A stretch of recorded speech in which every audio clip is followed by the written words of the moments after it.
Et même si les enfants de l'Afrique n'ont jamais cessé de mener une révolution avec des mots et des armes pour chasser le néocolonialisme français et occidental. Et dans cette mascarade, où des politiciens peuvent nous dire 5 à 10 années de leur existence à faire de l'Afrique un enfer.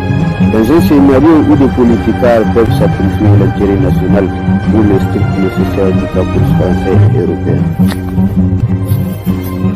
Dans une politique qui n'a jamais cessé de prôner la présence dangereuse des bases militaires étrangères dans la mer Patrie, comme aux 4 points cardinaux. Dans une démocratie qui prône l'effet de l'atome au détriment d'une science dévouée à la santé, à la justice sociale et au développement durable. Pour une science qui s'évanouit de plaisir après une soirée meurtre et mystère orchestrée au soleil des indépendances de la République démocratique du Congo. Pour une soirée meurtre et mystère après la conférence nationale souveraine nigérienne. Pour une soirée meurtre et mystère orchestrée pendant les bombardements de la République sœur de la Libye. Pour une soirée meurtre et mystère orchestrée juste avant la dissolution du comité national et révolutionnaire de la patrie des Unités.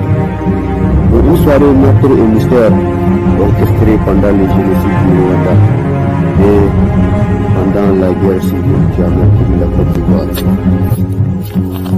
Comme pendant le commerce triangulaire,